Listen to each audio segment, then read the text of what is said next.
Hello sir, ह्या कस्टमरच्या घरी आलतो कुमट्याला, त्याने नाही म्हणालेत घरी. त्यांना नाही घरी, मग त्याच्या घरच्यांना सांग त्याच्या गाडीचा हप्ता भर म्हणाव. म्हणलो त्यांच्या घरच्यांना, पण त्याने म्हणाले त्याचं काल ऍक्सिडेंट झाले. ऍक्सिडेंट झालंय, मी कामावर गेलो नाही, मी गरीब आहो, मला काम लागायला नाही, हे मला काहीच सांगू नको. त्याला कुठून बिडकून घेऊन ये आणि हप्ता भरायला वाच. हॉस्पिटलमध्ये आहे हो, त्यानं सलाईन लावलेत, त्याला सिरियस आहे म्हण.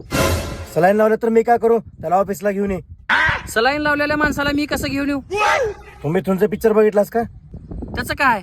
ते बिचारा हॉस्पिटलमध्ये ऍडमिट राहते, त्याच्या मागे गुंडे लागतात, त्याला चालायला ना उठायला ना, तरी बी त्यानं झोपायच्या गाडीवर झोपून लिफ्टनं हॉस्पिटलच्या बाहेर पळून येते, आणि तू तेवढं बी करू शकणार? असं तुम्हाला असल्या टायमाला मजाक सुचलाय, आणि हे जर मजाक आम्ही केलं तर काय म्हणता? तुम्ही इथं फक्त कामाला लाव. हा, आता कामच कर. त्यानं ना गेले नाही, त्याची गाडी घेऊन ये आता.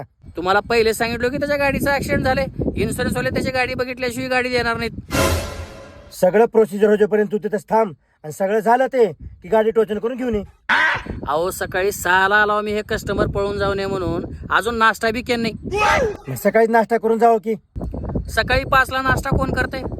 हे बघ, पैसे जर कमवायचं म्हणलं नाही, टाइम टेबल काहीच बघायचं राहणार. हे असल्या कामाच्या नादात पागल व्हायची बारी आहे. हे कामच सोडलेलं बरं रे बाबा.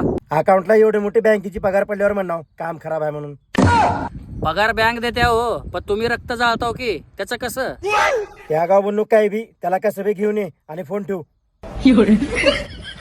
त्या मॅनेजर लोकाला फोनवर बोलायचीच पगार आहे वाटला.